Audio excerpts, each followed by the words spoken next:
Look, Sonya Massey's mother is going to validate what I'm saying in this video, right? That we can't feel comfortable in this country to be safe. Look at this.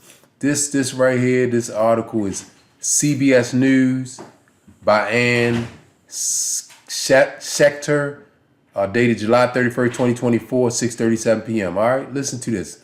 Sonya Massey's mother pleaded, "I don't want you to hurt her," in a 911 call the day before the fatal shooting. Listen to what she says. The mother of Sonya Massey, the black woman killed in her home by an Illinois sheriff's deputy earlier this month, called 911 the day before the fatal shooting, asking for help for her daughter, but told the dispatcher that she was worried police might hurt her. According to recordings released Wednesday by the Sangamon County Sheriff's Department, this is a quote. This is what Miss Massey's mother said, Donna Massey. She says, in quotes, "Please don't send no combative policemen that are prejudiced. Please," Massey's mother, Donna, says in the call. "I'm scared of the police." Then she adds, "Sometimes they make the situation worse." You hear that?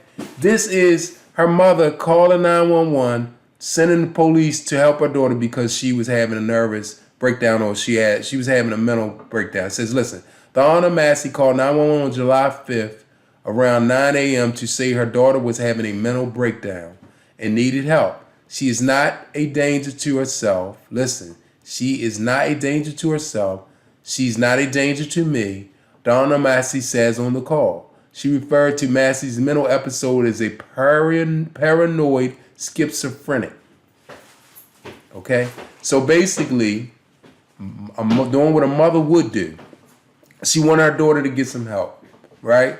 Because she didn't want nothing bad to happen to her daughter, so she just wanted her to get some help.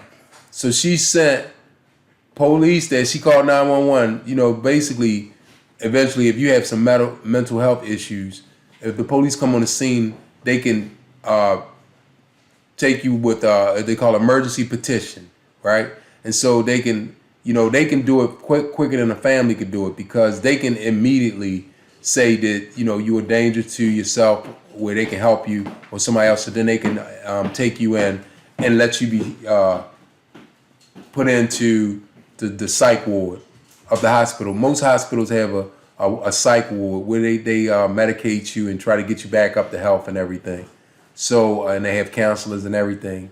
And then if they can't take care of it while you're at that hospital for maybe like 24 hours or 48 hours, then they send you to one of the mental health facilities that deals with it and more in depth. Okay, so me knowing this from my own experience. So Miss Massey,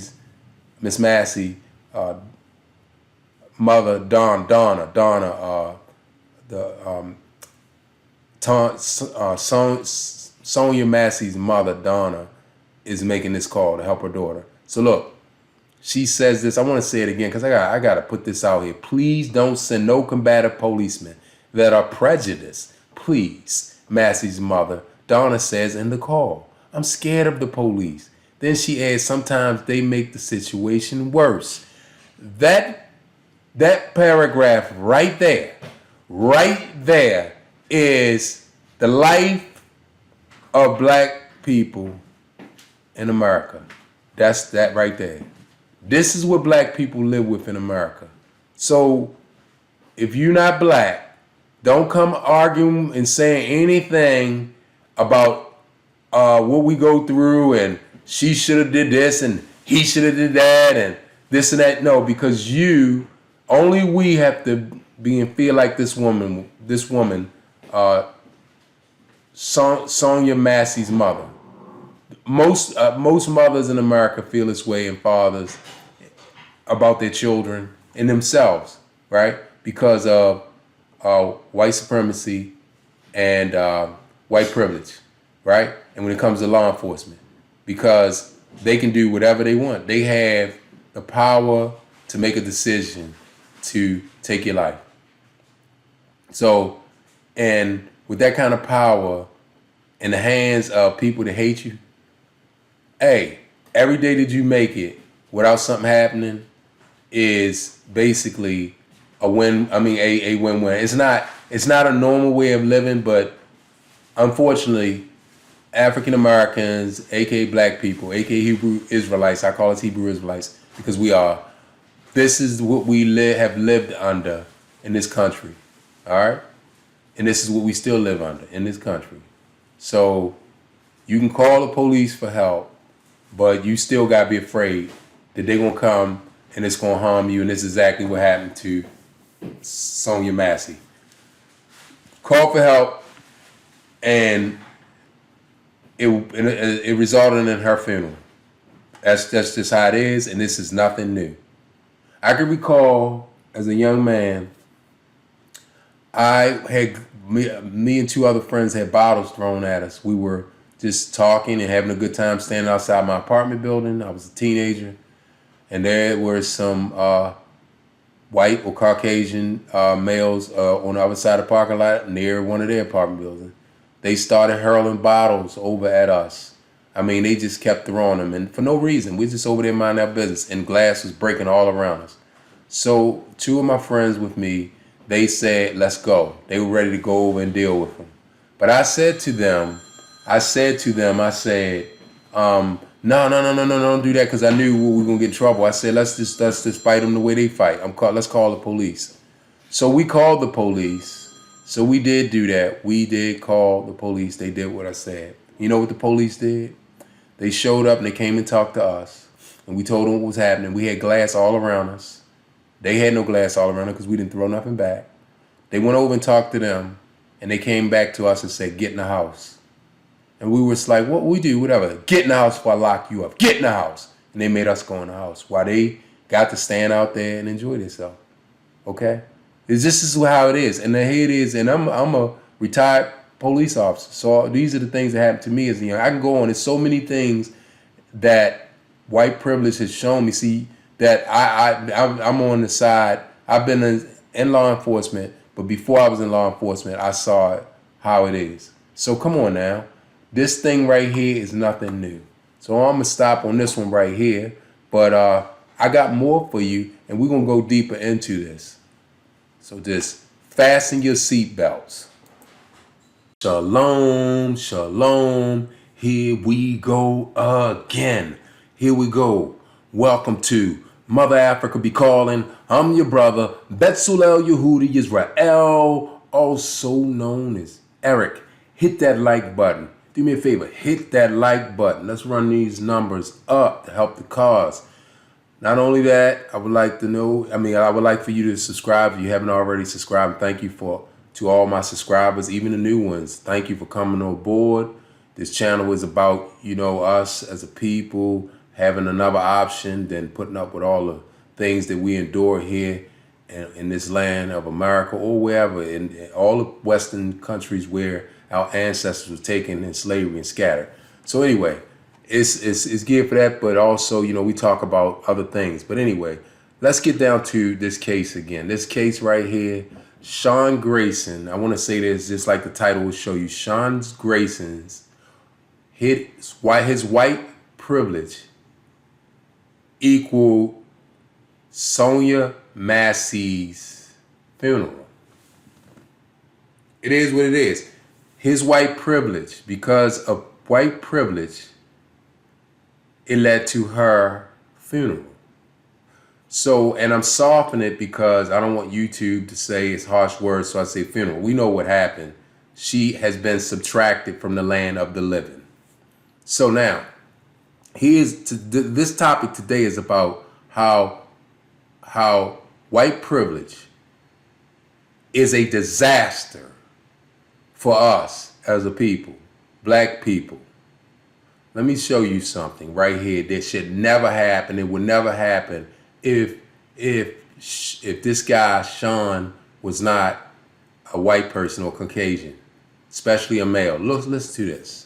All the things that he was involved in, it's no way he should have been a police. Let me show you. This right here, I'm going to start it off right here with just reading this, but I got a video I want to show you too. So basically, I'm starting off with he was arrested himself, he's been through several arrests for DWI. You probably heard about it, but let's get down to the meat. When I say that white privilege, when I say white privilege or white supremacy and all that kind of stuff, this is what I'm talking about. Listen. Look, the first incident occurred on August 6, 2015, when 6'3" Grayson was 21 years old and driving around at 10:15 p.m. in Springfield, Illinois.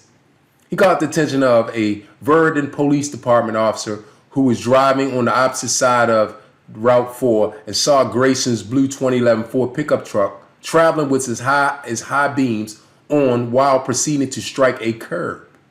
As the officer was tailing Grayson, the suspect nearly hit the curb multiple other times. The vehicle was pulled over.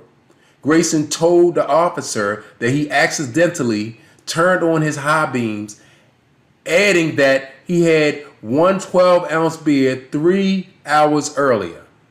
He changed his story later, saying he may have had 2 beers 2 hours earlier and possibly as much as 4. Okay, so we already knows that he's a liar. He's changing his story to the officer after he gets pulled over drunk. While speaking to Grayson, the officer observed that his eyes were bloodshot and watery, and I smelled an odor of alcohol beverage emitting from his breath. In quotes, that's what the officer said. All right. So Grayson failed multiple tests, including one called the horizontal gaze nystagmus, which checks the eyesight. The officer wrote in his arrest report that there was a lack of smooth pursuit in Grayson's bloodshot eyes. His body was also swaying, leading to a failed walking sobriety test. All right. So that we know that he's driving drunk. Okay. All right. Think that's bad? Listen to this. Let me finish this up. The one-leg stand test was also unsuccessful, though Grayson reportedly told the officer that he passed 4 tests. Grayson, upon being told he could legally refuse a preliminary breath test, declined to take it. He was then arrested and placed in the squad car. The officer, here we go. The officer found a loaded Taurus Millennium G2-40 caliber handgun in the center console, even though the records show Grayson did not possess a concealed carry license. Grayson told the officer he had a firearm because he was from Kansas and was in the military. Another one, a second gun magazine and a box of .40 caliber ammunition were discovered in the glove box of the vehicle, the same location where the officer found a wooden box containing roughly 2.5 grams of marijuana, which belonged to the 20-year-old male passenger and friend of Grayson. So here it is right here. He gets locked up for DWI, right? And he refuses to take the breathalyzer because, he just said, forget it. So they arrested him, right? But he failed the field sobriety test. But then after being arrested, of course, me being a retired police officer, you have to then do a vehicle inventory because you're going to tow the vehicle. So you got to make sure that all of their possessions and everything are, where you can make a list so when they get out, they can't say you took something or stole something or whatever from them. They definitely should have whatever they had in there. And it should be when they get their car back, they shouldn't lose anything. So we take a vehicle inventory. But when you do that vehicle inventory, that can open you up to finding other stuff that's illegal, like 2.5 grams of marijuana, which supposedly belonged to his male passenger. Okay? Regardless of whether it's supposedly his or not, that can't be proven, but maybe it did belong to his 20-year-old male passenger. What does that say about him? What does it say about his decision making? He's in a car driving drunk and with another person with illegal drugs on him. Okay? And it said they opened a wooden box. So if they opened a wooden box, the drugs wasn't even on the friend. The marijuana wasn't on the friend. It was in a box. So it could have been any of theirs. So, his friend could have just took that for him. We don't know. But at the end of the day, if it was some black people, they'd have locked all of them up and charged them with because it was in the car and it wasn't on nobody. They'd have locked both of them up and charged both of them with it. Okay? That's how they do it. So now that's a part of white privilege, right? But what's more important is he had a handgun charge. He had a loaded 40 caliber and there was no record showing that he possessed a concealed license. He had no license to carry it. So therefore he has a handgun charge and drinking and driving. And he was able to be a police officer again and again and again. It's not surprising to me because when I was in the police department, I saw this kind of stuff all the time for them. It's just amazing. They can do whatever they want. Okay, let's move on. Let's move on because there's more. Look, second DUI occurred July 23rd, 2016. Involved the same pickup truck. Remember, it's the first arrest. Okay, I don't want to go through everything because I don't want to bore you. But at the end of the day, it says that officer noted, look, upon being pulled over, Grayson and another male passenger instantly lit cigarettes. Grayson's eyes were described as glassy and bloodshot. When approached by the officer, he displayed slurred speech after purportedly consuming 3 alcohol beverages early in the evening. The officer noted that the cigarette smoke masked any breath odor coming from Grayson, who reportedly had difficulty and slowness retrieving his driver's license inside the vehicle. So what they did was they said, oh, hey, okay, light a cigarette real quick so he can't smell alcohol. The license came back suspended. Do you hear what I'm saying?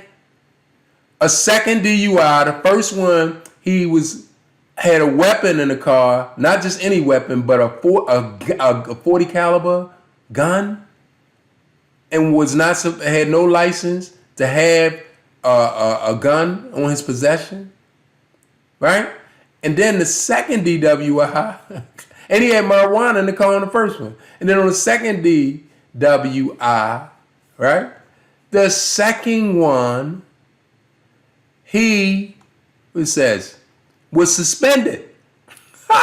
His license was suspended. So he was driving on suspended license. All right. So how can you justify that? How do you justify it? All right. I'm talking about as a law enforcement agency whose job is to protect, people and property. Their first job is, to protect, to keep the peace. They're really peace officers. They really supposed to be working for the people. Okay, so and now let's see. All right, let's go to now. Now he puts like a little threat on the officer when he was locked up. Look, listen to this. Alcohol was then smelled on the breath of Grayson, who said that he had been drinking at a tavern. When asked to participate in field sobriety tests, Grayson reportedly said, "Not true." I asked Sean what he meant. The officer wrote, he again stated, "Not true." I asked him if he was going to do field sobriety tests for me, and he stated no. After arriving at the station, obviously he got arrested, Grayson was instructed he had to wait 20 minutes prior to doing a breath test. Grayson reportedly became verbally aggressive towards the officer now, threatening the officer to hurry up and saying he was going to pee in the trash can or pee in his pants. As it goes on. Grayson also reportedly told the officer that he was too small to be making him mad. He ultimately refused to do the breath test and was detained in the jail. All right, I want you to see this sentence right here. Grayson also reportedly told the officer that he was too small to be making him mad. Did you hear that? He telling the officer, look, you too small to be making me mad because I will put my foot in your tail. I'm bigger than you. All of this is documented. And guess what? That's what white privilege does. Now, should he have been hired as a police officer even after all that? Do you know how dangerous that is? How dangerous that is to put him in a situation where he gets to choose life or death of a person? Because once you become an officer and you're sworn in and you have the training, whatever, and they let you go on those streets, you are now in control of your own thing. Meaning that, what goes on is all you, right? You like the big bad boss on the block, right? Because you have the right to take away someone's freedom. You also have the right to use deadly force. So if you know if you can justify it and it's warranted, meaning that to save your life or someone else's life, it's called imminent danger. When you are in imminent danger, or the life of someone else is in imminent danger, and you have to use deadly force, you can use it. But you need to be able to justify it, right? But in the case of white supremacy, they justify everything. Even though it's blatant that you violated all kinds of things and you end up taking somebody's life or doing something that was wrong on your part, they're okay with it. I know from seeing it from the department that I was in, okay? They had officers that shot people in the back and they got off and didn't even want to charge them even departmentally and let them retire, and they collecting pensions now, okay? That's what I call white privilege. But yet a black person is dead. Oh yeah, they no longer in the land of the living because of this kind of activity. So now let me go here. Let's go on, because there's more of this madness. There's more of madness. Let's get it. Let's get it. Here's one thing that you can't do. As a police officer, a black one, I'm going to say a black one because if you white, you got the privilege, you can get away with it. It's called integrity.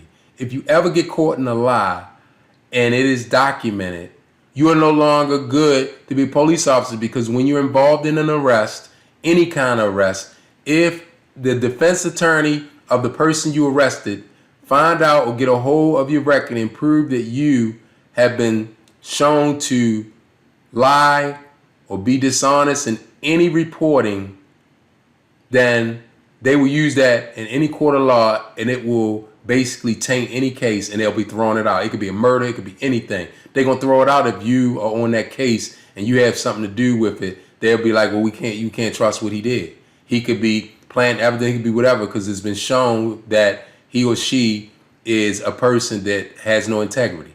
Listening to this is him being basically being questioned by one of his superiors in one of the in his previous jobs. Listen to this.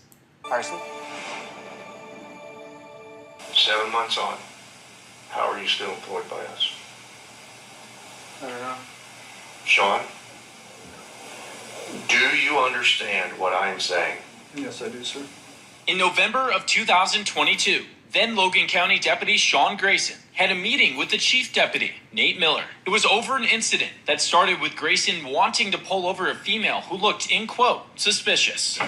I just needed to wait for them to start the vehicle. You were going to stop them for just their behavior in a vehicle? No, I mean, I was going to wait for a traffic violation, but in my mind, that was the whole reason I was going to see what they were doing. It was just the reaction of the female in the truck. This led to a high-speed pursuit that Grayson was ordered to terminate. He ignored that order, going as fast as 110 miles per hour before striking a deer. After that event, Grayson was ordered to write a report that Logan County said had multiple inaccuracies. Grayson says he did not review the body cam footage before writing it. You got a report writing violation for policy. You got an accuracy violation for policy. You got a standard of conduct violation for policy, and we're 48 seconds into this. The chief deputy says that Grayson, while working at his previous job, the Auburn Police Department, arrested some people who were not prosecuted by the state's attorney, and he thinks he knows why. Sean, I'm going to have a hard, straight-up conversation with you right now. I have a strong feeling I know why they were dropped. They dropped your cases because of what I'm looking at right here. We can't trust what you say and what you see. We can't have you in our uniform. Grayson was warned that it's vital to be accurate. Did you hear that? So this commanding officer, whoever was interviewing him, was basically letting it be known right there that he's been lying in reports. His reports are they make it, they were inaccurate. Inaccurate means that it's not true. So he was lying, and he said it right there. It's an integrity issue. We can't deal with it, right? Basically, I'm paraphrasing. And he said that he went and looked at records from his previous job in law enforcement, and he made some arrests, and they threw the cases out. And he said, I know why they threw them out, because of what we're looking at right here, which is basically, excuse me, lying on some reports. So he was lying on reports on his previous job, and they still hired him anyway for another job. Got locked up, having guns, and not supposed to have it. Come on now. People sitting up in prison for 10 and 15 years for having a gun on them, and they're not supposed to. And he, not only did he have the gun, he was also driving drunk with the gun, and there was also marijuana in the same car. And now he then locks people up, and they have to let them go because of an integrity issue, because he lies on his reports. Now, how can he be a police officer that's going to do any good for anybody? He's a rotten rat. How? But you know what? White privilege. And see, white privilege equals black funerals. You want me to say it nice, so YouTube don't take it down? White supremacy leads to black funerals. You say, well, why is it just blacks? Because it's been that way since they brought us in this country in chains, right? Because I said it before and I say it again. And I say it about him even. White supremacy, like somebody like Sean, he said, well, how do you make this a racial thing? Because it's a pattern, right? Miss Massey was a black woman. Listen, he and the rest of them white supremacists, they don't really hate other people, they hate us. He know better than to kill a white woman and pull his gun out and do what he did to a white woman. He wouldn't want to do it most likely anyway, but he know better than to do that, right? If it was an Asian woman, his evil, wicked self know better than to do that. Why? Because he knows that it's not going to stand. I can go down the line. Indians, he know better than to do that, right?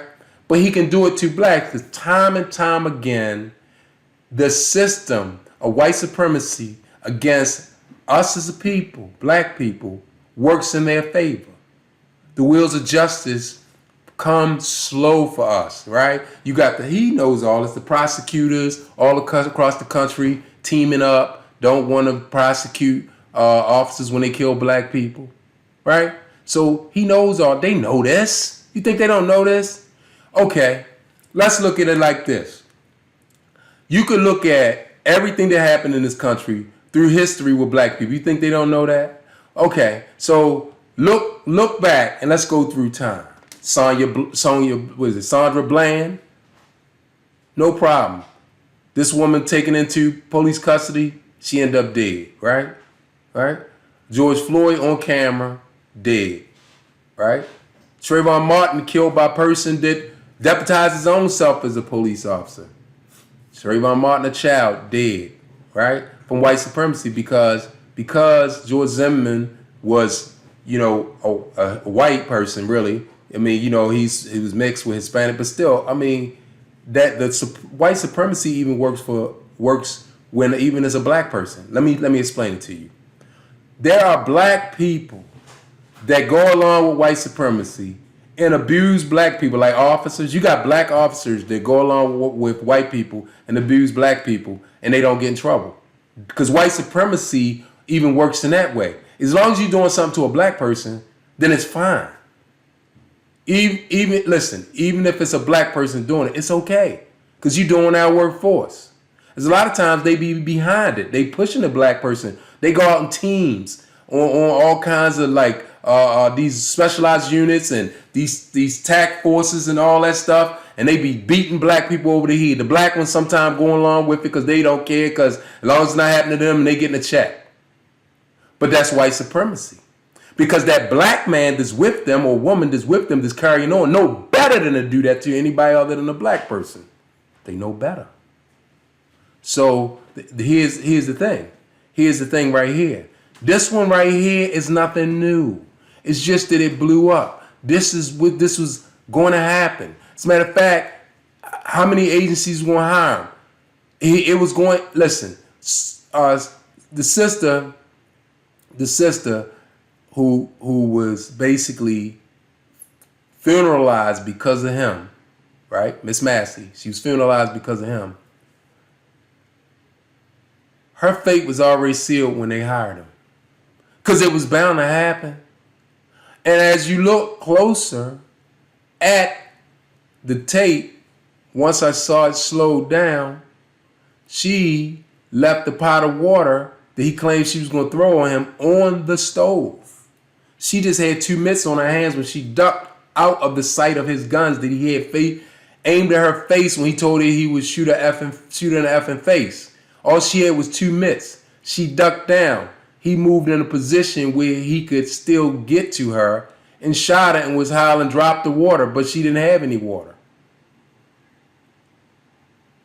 So the previous problems he had in the other police departments about lying in reports and being inaccurate, all that stuff, is consistent with what he did that night. He sit there and was yelling, "Drop the water, drop the water, drop the water," but she didn't have it, right? And then he was saying, "Yeah, she came at me with water, with boiling water, and you can see it had already got right. You can see it had already got right, almost got to us." That's what he said. You can see it almost got to us right here. I don't know. We couldn't see it where it was water on the floor, whatever. It could have been water on the floor because of some other reason. Or he could have just put the water on the floor. Remember, because they got the cameras, he could have put the water on the floor after he shot her and said, "Oh, we're going to have to cover this one." I mean, why wouldn't he? He's a liar. He's been shown to be a liar, right? And he was protected by white supremacy. But this time, it was so egregious and blatant that, sometimes they have to say, "Man, we're going to have to take a fall on this one." So they went on and made the arrest. Praise the Almighty. And get that killer, or get this person who is dangerous off the community, especially the community of African Americans or black people, aka Hebrew Israelites. I say that because I know that's who we are. Some of us still don't know. But that's the reason why we attack like that, because we are. Satan hate us. Satan hate us the most. Why? Because we are of the tribe of Judah. And the Messiah came down to the tribe of Judah. And he knows that that's who's going to crush his head. That's right. It says it right there in the word. Look at Genesis. It says that the Messiah, speaking about the Messiah, the Father told Satan that he's going to crush your head. And it's going to you're going to bruise his heel. So Satan's head is going to get crushed. And the blow from him stomping down on his head, like I said before, is going to put a bruise on the Messiah's heel when he stomped down on his head. And that's symbolic what he's going to do to this kingdom, the kingdom of Satan, who these people, like Sean Grayson, it's their kingdom. It's obvious. Wickedness and evil covers up wickedness and evil. Like giving him giving him the authority of a police officer, knowing that you got a time bomb walking around. And they knew that they comfortable with it, because if they thought that he would do something to their own people, they wouldn't do it. But they comfortable that he know better than that. He ain't gonna cross the line to do that. He could get angry enough to do it, but more likely his problems gonna come down on black people. And they know it. Okay? So this ain't nothing new. So that's why I say to our people, and I got some people that come on this channel, they leave comments. I'm okay. I like to read them because it's some people, and I'm talking about black people. He come on this channel, his Mother Africa be calling. They get on here and be like, "You talking about going back to Africa?" Like one person, "Well, you think everybody should jump up and go back to Africa?" He was like, "I'm tired of y'all telling." Well, that's two people. One person saying, "I'm tired of y'all saying Mother Africa be calling. Stop lying to these people," or something to that effect. "Stop lying to these people. They need to stay there. ASS is here." Like, are you crazy? I mean, it's stupidity. I'm simply saying that's an option, meaning that if you want to be free of this and you want your children and your grandchildren to be safe as far as not being, in the trouble, in in the sight of law enforcement, because it's many ways that it can get you, because they put them in jail sometime for nothing. And they had to spend, I did a video, man did 44 years on whites because of white supremacy. They locked him up knowing he did it, and the man did 44 years. And I had people come on this channel and say, I don't feel bad for him. He's a crying baby. Now, you know that was a white person. So I'm simply saying that is the mindset. That's the mindset that we're dealing with. So that's why I say Mother Africa be calling. If you can make it over there and go to where everybody pretty much look like you, then that eliminates racism, right? And so, yeah, well, there could be other problems, but one thing you don't have to worry about is being racial profiled or being discriminated against or stopped from doing something based upon your appearance. That's gone. As soon as you hit the ground, that's gone. Now, because you speak English and have a different accent, they might want to charge you more than they charge their local people when you want to buy something, you know? But at the end of the day, for the most part, then you don't have to worry about all that racism. So you're not gonna have to worry about that. That's just, it's gone. So I'm simply saying you wanna, just be relaxed and just be you. You don't have to worry about stuff like this. Now, I got people saying, oh yeah, well, yeah, Africa is not safe. What about them black women that was killed? They killing black women over there. They come, diasporan or black women. They come from the U.S. or from Europe or whatever, to come over there and they killing them. Yeah, that happened in the Gambia. You had some that happened several times, or a few times, I believe, in the Gambia. I don't know all the details, but I was looking at some of that. Yeah. So, but what I say about that is this: don't go to the Gambia. There's 54 countries in Africa, 54 of them, and I was suggesting when a woman goes anywhere in the world, she should be careful that if she can have backup with her, have a man with her. And if you can't have a man, you go to places and deal with community and people who are like you, who came there too. You needed some help. And so I'm going to say this about Africa too as well. Okay, if you go and you look at the Global Peace Index, I did a video on that. You can check through my videos. The Global Peace Index shows all the countries of the world, right? And it numbers them by safest to the worst, safest to the most dangerous, right? So only, I think, if I'm not mistaken, it was only 6 African countries that was shown to be more dangerous than the U.S. on the Global Peace Index. Why would the Global Peace Index show you that the United States is more dangerous than all those 54 African countries? Only 4 of them are more dangerous than the U.S.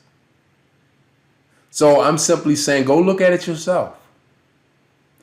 See, the media has everybody believing that everything else is dangerous, but the U.S. is safe. But we how many times we gotta look at this and say, man, this ain't safe. Guns everywhere.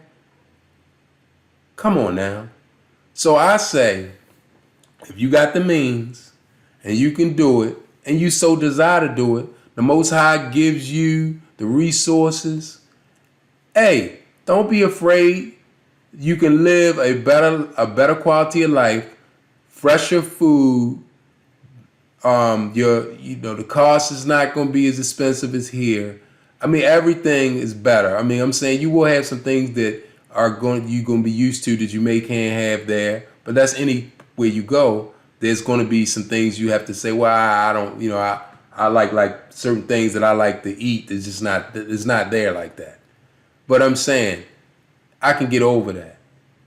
All right. So that's all I'm saying. Mother Africa is calling her people. We did the marching. We did all these voting. And people saying, because I'm saying vote, all that voting, we've been voting for how many years? Voting and marching and stomping. They out there now protesting this shoot. I don't know why.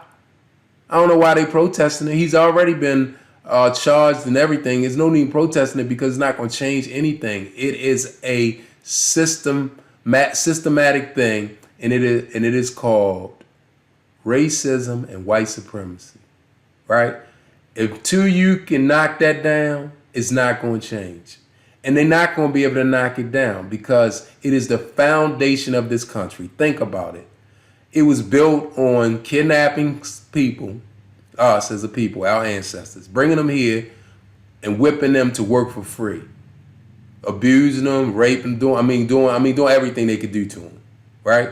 And forcing them and their children that they had to work for free, right? Treat them like cows in the field. And they build up this country to be one of the most powerful and richest nations in the world, right? So it was the foundation of the country is flawed. That is the foundation of this country. It's not going to change. This is her. This is America, aka Babylon, right? So common sense would say to you after a while that what's the other option, right? So no, everybody can't leave. Everybody can't pick up and leave. Like I heard somebody say, pick up and leave. Would you expect us to come and pick up and leave? No, I'm not saying that. Everybody can't. But I'm just telling those who can and or want to, even if you can at this time, you can always look into it. You can always move towards that. It's whatever you want to do. If you want to do something, you can make a way, right? And it's not about just you. It's about your children and your children's children. Because if you put them in a better position, they'll never know none of this stuff. They come up in a place where they don't have to worry about their skin color or what's going to happen to them. They don't have to worry about being discriminated against, can't get in the best college based upon your race, or can't get into jobs, businesses, all kinds of discrimination, being put in remote locations where there's always a lot of poverty, guns put in your community, drugs, nobody is stopping the drugs and guns coming into the community. All that stuff, that's the part of racism, because it's not tolerated in every community. It's tolerated in the black community, right? So that's what I'm saying.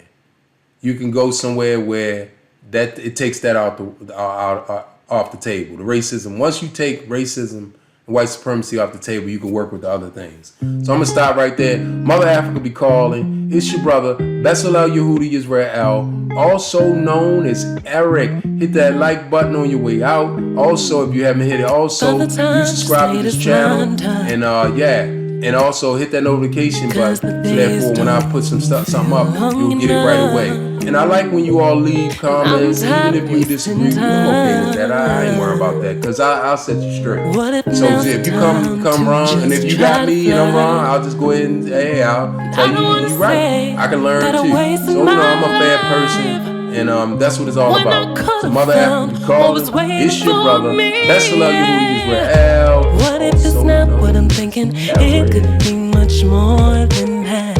And what if I need to give up on fear for something I never had?